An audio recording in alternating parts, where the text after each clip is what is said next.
For the past few days, both you and I have been disturbed with what we have been seeing in news platforms regarding the farmer protest. And in the past few years, I haven't seen any public issue that has created such a huge division in public opinion. Many of my friends had suggested me to make a video about the farmer protest. But I did not feel like making a video about it because there are already many videos and internet articles explaining why the farmers are protesting. But recently, after observing all these social media posts, I saw a lot of people spreading hate against the farmers, and even some of them terming the farmers as anti-national elements. And after seeing all those posts, many people are confused about the reason why farmers are protesting. If you are one among those people who are still confused about the reason why farmers are protesting, then this video is for you.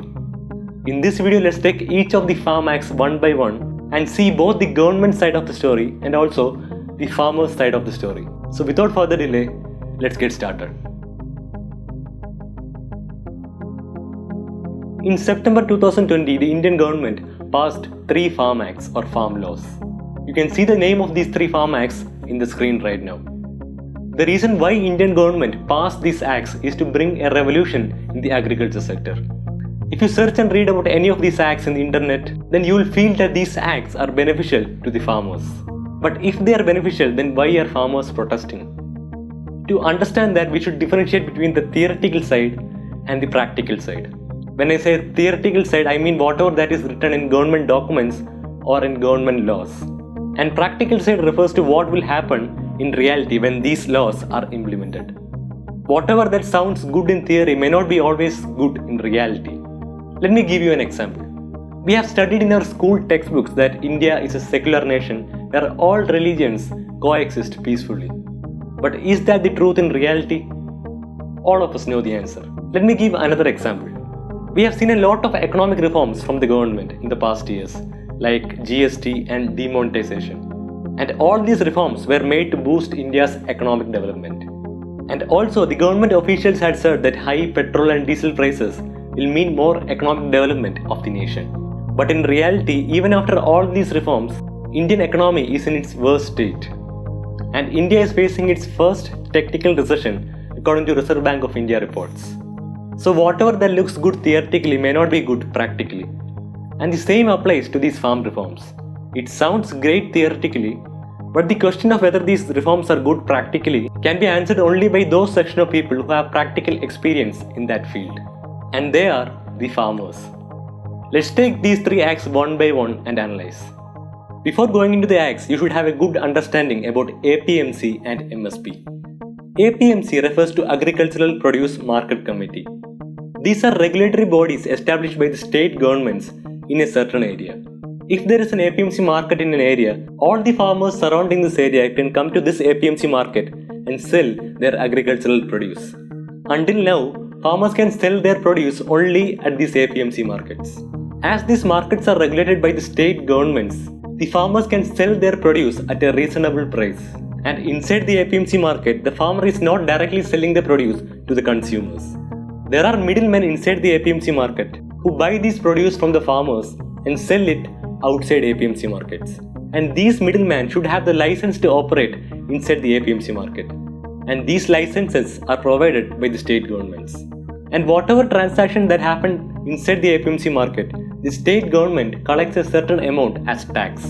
And also these middlemen will charge a certain amount as commission.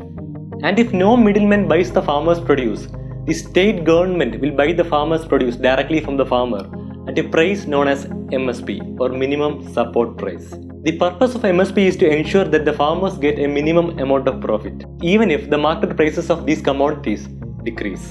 And MSP is available only for 24 food commodities and is set by the Indian government twice in a year. But MSP is not a large amount as many people think. For example, if the market price of onion is 60 rupees per kilogram, the MSP of onion is just around 7 or 8 rupees per kg. There had been many protests across the country to increase MSP for years. And in a protest that happened in Maharashtra in 2017, 5 farmers were shot dead. Now let's take the first act. Let's start with the government side. With this act, the government is trying to implement the concept of one nation, one market.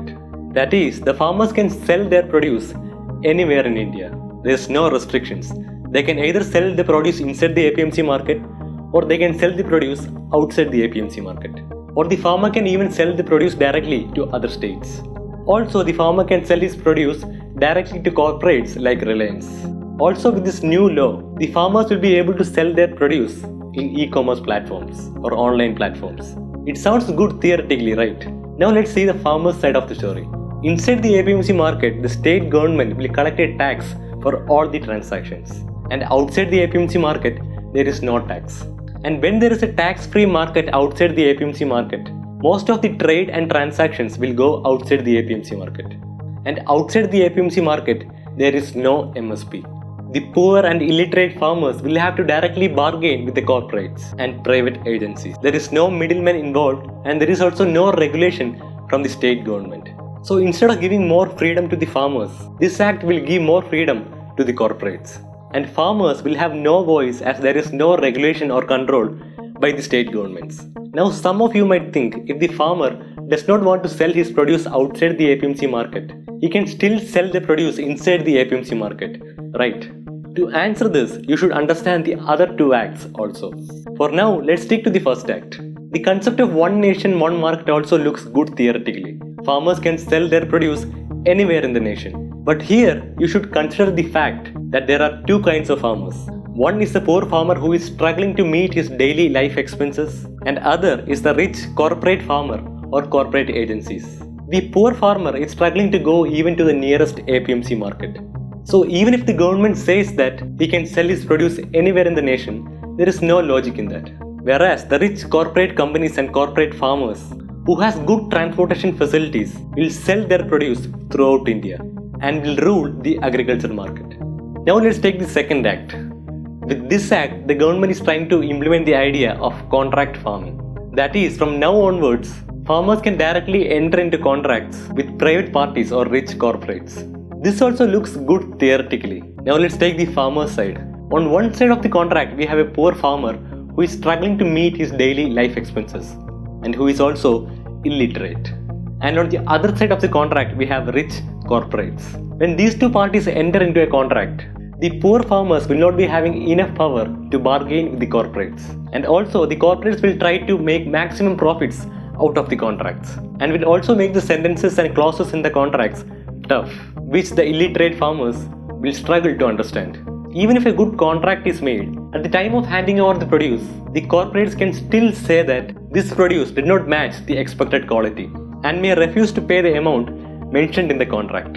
And when such a situation arises, the farmers will have no other choice and will be forced to sell his produce at lower prices.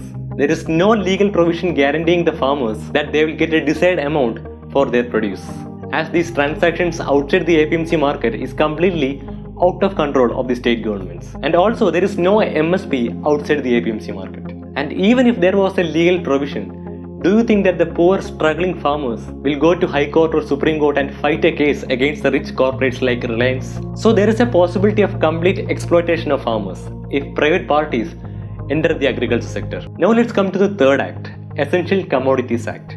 This is an amendment or a change made to the already existing act. The government had listed certain commodities like cereals, pulses, oil, medicines, and certain other items under the category of essential commodities.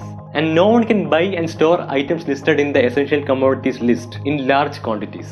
Under the new act, government had removed certain items from the essential commodities list. When these items are removed, corporate agencies can buy and store these items in large quantities. When they store these items in large quantities, there will be a shortage of these items in the market. When there is a shortage of these items in the market, the demand of these products in the market will increase. And when there is an increased demand, the corporates can create an artificial price hike by creating an artificial demand. And when this price hike happens, consumers like us will get affected and corporates will earn more profits. Now let's take the combination of all these three acts. Corporates can buy and store commodities in large quantities. They can create an artificial demand in the market and earn more profits. With their good transportation facilities, they can sell their products all over India. And also there is no legal provision that they should pay a certain minimum amount to the farmers. So they can exploit the farmers even if they enter into contracts with these farmers. So in short, the corporates will be having complete freedom to rule the agriculture sector in India. And now comes the question. The government is saying that the farmers still have the freedom to sell their produce inside the APMC markets at MSP. Then why are farmers protesting? There are 2 points to answer this. First point is that APMC markets are not available everywhere. On an average, there is only one APMC market for every 492 square kilometers. So the poor farmers are already struggling to reach the nearest APMC market. And also the MSP prices are very low. So when the poor farmers struggle to reach the nearest markets, rich corporate farmers will get the complete freedom to sell anywhere. When such a scenario happens, rich corporates will earn more profits and they will expand their business throughout India.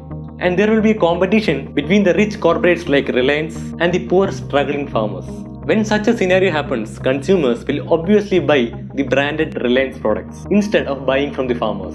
So farmers will be having no other choice than to become a slave of these corporates. So the real solution to this problem should be that government, instead of giving more freedom to the corporates, they should have increased the number of APMC markets and the value of MSP. The government should have brought more changes to the existing system instead of completely changing the system itself. It's not time to give importance to political ideologies. It's time to understand the farmers' side of the story. It's time to defend the farmers who feed us. And it is always wrong to term anyone who protests against the government as anti-nationals. It is not us who decide who should protest and for what they should protest. It is their right to protest for their needs. And right to protest is a fundamental right granted by the Indian Constitution under Article 19. Let's defend the farmers, because if we don't defend the farmers today, there won't be anyone left to defend us in the future when we face a similar struggle.